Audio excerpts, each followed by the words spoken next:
Welcome back to MBBS Mentor. In this video, we will discuss about cyanosis. We'll see both from the physiological point and from the clinical aspect कि cyanosis क्या होता है, cyanosis के types, its mechanism and causes. So cyanosis की physiology में तो importance है ही है, and when you go to your clinical classes, there it is an important part of the general examination when you have to look for cyanosis in the patient. So let's start. So cyanosis is the bluish discoloration of skin and mucous membranes due to increased amount of deoxygenated hemoglobin in the blood. यानी क्या होगा कि skin and mucous membranes का bluish discolouration हो जाएगा and the reason being is increased amount of deoxygenated haemoglobin in the blood. जब deoxygenated haemoglobin blood में बढ़ जाएगा कब? इट इज़ एविडेंट सिर्फ और सिर्फ तभी जब डीऑक्सीजनेटेड हीमोग्लोबिन का लेवल 5 ग्राम % से ज़्यादा होगा. यानी कि जब आर्टीरियल ब्लड में 5 ग्राम ऑफ डीऑक्सीजनेटेड हीमोग्लोबिन से ज़्यादा होगा 100 ml ब्लड में तो सियानोसिस होगा. यानी 100 ml आर्टीरियल ब्लड है, उसमें अगर 5 ग्राम से ज़्यादा डीऑक्सीजनेटेड ब्लड होगा then the situation, the clinical condition will be known as cyanosis. Now let's see the two types of cyanosis.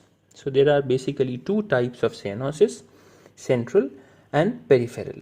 So now we will now discuss each one individually. Coming to peripheral cyanosis. So peripheral cyanosis, as the name suggests, is evident in the peripheries of the body. Body की जो पेरीफरीज हैं या extremities हैं उनमें होगा, जैसे कि fingers में, टो में, टिप ऑफ द ईयर्स में, वहाँ पर. The major cause is localised reduction of blood flow to organs. इसमें क्या होगा, ऑर्गन्स तक ब्लड फ्लो कम हो जाएगा या ऑब्स्ट्रक्ट हो जाएगा, जिसकी वजह से ये होगा. Mechanism is simple, diminished blood flow to the organ. Organ तक ब्लड फ्लो नहीं होगा कि जिसकी वजह से सियानोसिस डेवलप होगा.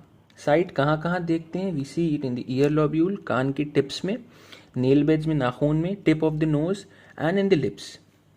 अब इसकी हम कॉजेज देखते हैं. तो as we have seen mechanism क्या होगा, ये तभी डेवलप होगा कि जब ब्लड फ्लो डिक्रीज्ड होगा. तो कोई भी ऐसा कॉम्प्लिकेशन कि जिससे ब्लड फ्लो ऑब्स्ट्रक्शन होगा उसकी वजह से पेरिफेरल सियानोसिस होगा. So number 1 is frost bite and exposure to severe cold. इन दोनों में क्या होगा कि जिसकी वजह से सियानोसिस होगा? यहाँ फिजिक्स का प्रिंसिपल इन्वॉल्व है. फ्रॉस्ट बाइट में क्या होगा, एक्सट्रीम कोल्ड होगा. अब कोल्ड और हीट में क्या होता है, जब कोई बॉडी हीट की जाती है, इसे गर्म किया जाता है तो वो एक्सपैंड होती है, ढीली पड़ती है, और जब ठंड में वो अकड़ जाती है, इट कॉन्ट्रैक्ट्स. तो फ्रॉस्ट बाइट में या सेवियर कोल्ड में बॉडी क्या करेगी, body will contract itself. Contract किस लिए? ताकि जो हीट है वो बाहर नहीं जाए, क्योंकि हीट का निकलना is directly proportional to surface area. Vasoconstriction होगा कि जिससे हीट बाहर ना जाए, उसकी वजह से, ताकि हीट बाहर ना जाए उसकी वजह से वेजो कॉन्स्ट्रिक्शन होगा. जो कैपिलरीज हैं खुद को ब्लड वेसल्स कॉन्ट्रैक्ट कर लेंगे, ब्लड फ्लो हैम्पर होगा and eventually cyanosis will occur. Now deep vein thrombosis, heart failure, shock. इसमें तो साफ साफ पता चल रहा है कि ब्लड फ्लो वहाँ तक होगा ही नहीं, जिसकी कॉजेज इसमें तो एविडेंट हैं ही. मेजर जो था frost bite and exposure to severe cold था, कि जिसका मैकेनिज्म मैंने अभी आपको समझाया. So these are the two images of peripheral cyanosis. यहाँ पर पैरों में दिखाई दे रहा है, in here in the tip of the nails peripheral cyanosis is evident. Next coming is the central cyanosis. Central cyanosis as the name suggest, इसमें centrally होगा and it is cause due to imperfect oxygenation of blood या mixing of arterial and venous blood.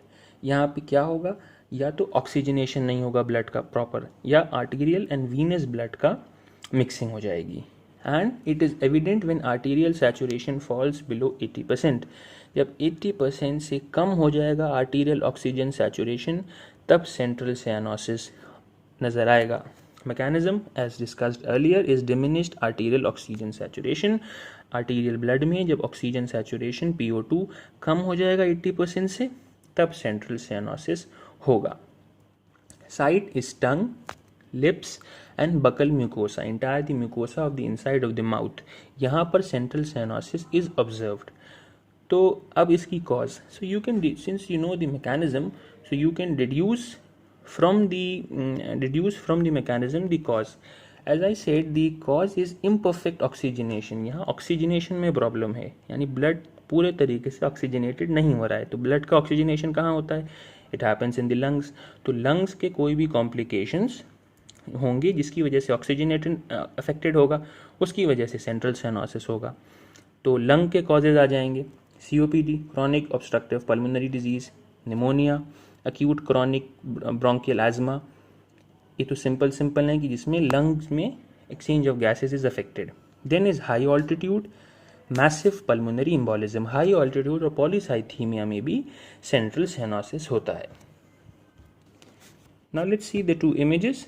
So these are the two images where you can appreciate central cyanosis. Here the bluish discoloration of the tongue and the lips is evident. Moving on to the difference between central and peripheral cyanosis. तो central cyanosis में अभी मैंने बताया cause mechanism is diminished arterial oxygen saturation, arterial blood का oxygen saturation ठीक से नहीं होगा, उसकी वजह से होगा। पेरिफेरल में क्या होगा? ब्लड फ्लो ही नहीं होगा लोकल ऑर्गन तक। साइड्स सेंट्रल में क्या है? स्किन, म्यूकस मेम्ब्रेन्स यानी tongue, lips and cheeks, and peripheral is skin only और एक्सट्रीम्स यानी finger toes, finger tips and lobules of the ear. Clubbing and polycythemia is associated with central cyanosis and is not associated with peripheral cyanosis.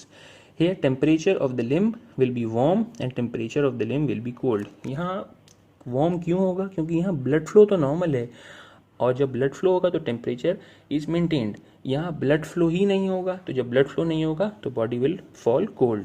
Local heat it remains as I told earlier, and here local heat is abolished. Breathing pure oxygen, here cyanosis is decreased, cyanosis persist. अगर patient को oxygen दे दी जाएगी, oxygen supply पर ला दिया जाएगा तो central cyanosis will diminish, क्योंकि major cause he वही थी।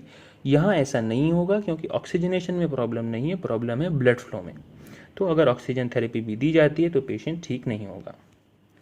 That's it. Now coming to two important points. Tongue is not involved in peripheral cyanosis. क्यों? क्योंकि tongue is always warm and circulation is always good in tongue, कि जिसकी वजह से tongue peripheral cyanosis में involved नहीं होती. And there is no cyanosis in severe anemia. क्यों? Because anemia is a clinical condition characterized by qualitative and quantitative deficiency of hemoglobin. तो haemoglobin ही कम है और जो हीमोग्लोबिन है वो फुली सैचुरेटेड है, तो जब डीऑक्सीजनेटेड हीमोग्लोबिन ज़्यादा होगा ही नहीं तो साइनोसिस होगा ही नहीं। So that was all about cyanosis. Hope you understood the video. In case of any query, you can always ask us in the comment section. Like, share, comment and subscribe to MBBS Mentor.